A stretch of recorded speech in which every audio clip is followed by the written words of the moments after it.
네, 안녕하세요. 01오빠입니다. 네, 오늘은 자영업자 중에서 자동차로 인해서 망하는 경우에 대해서 한번 이야기를 해보도록 하겠습니다.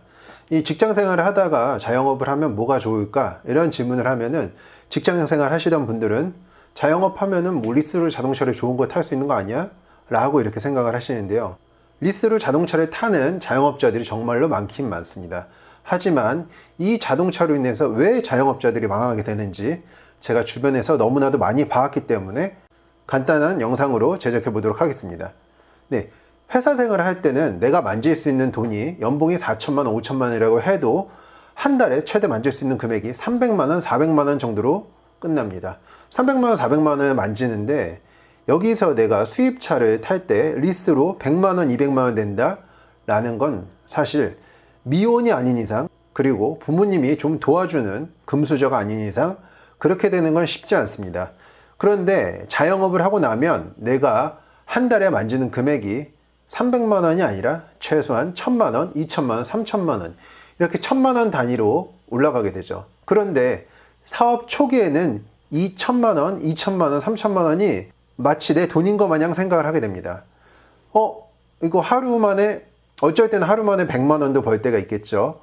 회사 생활할 때는 이 100만 원을 벌기 위해서는 10일을 일해야지 100만 원을 벌었던 건데 자영업을 하다 보니까 하루에 100만 원도 버네?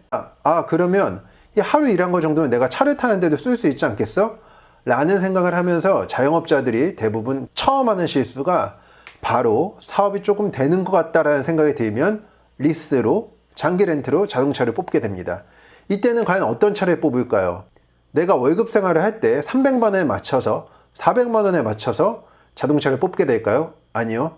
내가 발생시켰던 매출 1000만 원, 2000만 원, 3000만 원에 대해서 자동차를 뽑게 됩니다. 저는 예전에 사업을 할 때 매출 1억까지도 찍어본 적이 있었는데요. 그 당시에는 매출 1억을 찍기 때문에 지갑에 현금이 엄청나게 많았습니다. 카드로 들어오는 입금 금액도 엄청나게 많았죠. 하지만 그 당시에 동업했던 친구들과 돈을 나누고 직원들에게 급여를 주고 여러 가지 비용들이 나가고 나면 실제로 내 손에 떨어지는 금액은 정말 얼마 되지 않았는데 마치 내가 그 금액이 왔다 갔다는 걸 보니까 자영업자들은 그리고 사업하시는 분들은 이 돈이 마치 다 내 돈인 것 마냥 이렇게 생각을 하게 되죠.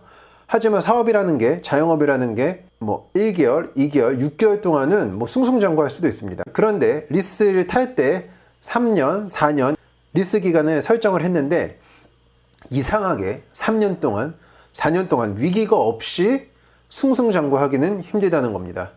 제가 그 유통사업도 하고 있기 때문에 거래처들을 다니다 보면 처음에 직장생활을 하시다가 내 가게를 해야 되겠다라고 해서 사업을 하신 분들의 첫 번째 실수가 뭐냐면 조금 매출을 발생시키다 보면 이거 내가 차를 살 수도 있겠는데 라고 해서 그동안 타고 싶었던 고가의 수입 외제차를 구매를 합니다. 그 수입 외제차 구매할 때 1개월, 2개월, 3개월 정도는 충분히 커버가 가능하겠죠. 그런데 위기가 왔을 때 금수저가 아닌 이상, 부모님이 도와주지 않는 이상, 주변에서 돈을 지원해 줄 수 있는 상황이 아닌 이상 자동차 하나에 그 100만 원, 200만 원이 얼마나 크게 느껴지는지 모릅니다.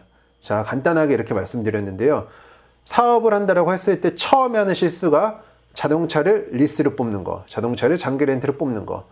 저도 물론 그런 과정이 있었고 정말로 어려웠던 시기도 있었습니다. 그때는 자동차로 인해서 나가는 100만 원, 200만 원이 너무나도 크게 느껴졌었죠.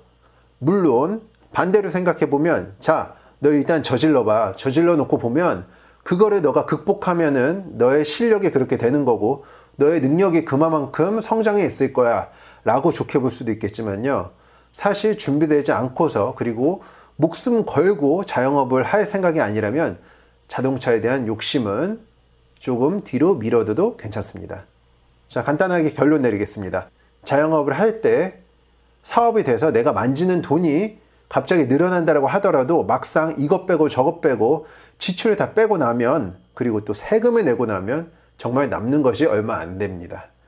그렇기 때문에 자동차를 바꿔야겠다. 내가 고가의 수입차를 타고 싶다라는 생각은 천천히 나중에 정말 사업이 안정되고 나서 하시는 것을 추천드립니다. 제 주변에 많은 분들이 이 자동차 하나로 가게 문을 닫는 경우를 많이 봤기 때문에 자영업을 새로 시작하는 이 영상을 보시는 여러분들은 그런 일이 없으면 좋겠다는 마음으로 이런 영상을 제작했습니다. 영상을 시청해 주셔서 정말로 감사드립니다. 015빠야 였습니다. 감사합니다.